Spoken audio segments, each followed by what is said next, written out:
เติมน้ำเอาท่อเสียบใส่ฮะท่อน้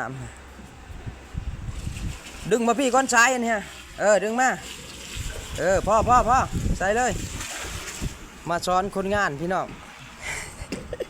เจ้าของจิกลับบ้านมาสอนเสียโจมนี่ให้เราดูจะล่อเดือดหนึ่งยกขึ้นอย่าให้น้ำไหลออกมาสอนเรามันนี่มือน่ะก็สอนไปแล้วมือน่ะสอนพ่อข้าวๆมือน่ะสอนแล้วก็เจ้าของเป็นคนดูดบานนี้ทั้งสอนเสียโจมให้มันดูดเองเลยบานนี้พ่อยกขึ้นอย่าว่างผู้ไปเบิ่งน้ำอยู่ผู้ถ้ามันเศร้ามีฟองก็คือว่าแม่นมันเต็มเพราะมันไล่อากาศออกเด้เพราะอย่างเช่นมันดูดบ่แห้งได้พี่น้องบรรยากาศถึงชั้น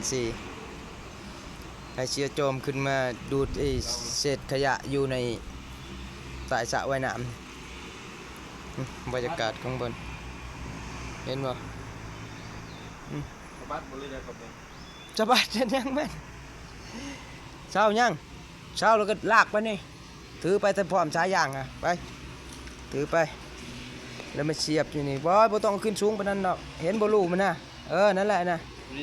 จุ่มลงไปพร้อมกันเลยเด้อกับสายยางคอยทอดอยู่ใต้น้ำพู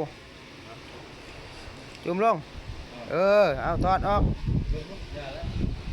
ได้แล้วแหละทอดแล้วก็สายยางก็เปิดน้ำเข้าสระเลยเปิดเข้าสระเลยเฮ้ยได้นั่นยัดลงไปเอายัดลงโอ้เสือกระบอกน่ะ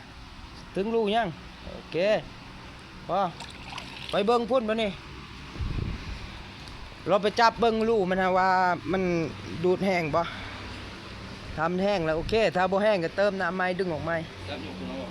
จับนี่จับชายมันนี่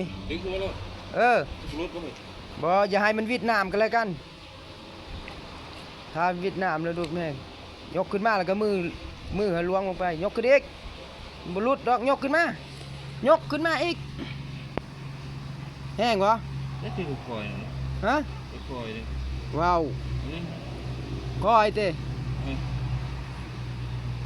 คอยไปทอดสายไหมมันแต่มึงรู้ตัวนะเอาเจ้าของเป็นคนเต้มันคอยไปสิบ่จ๊ะ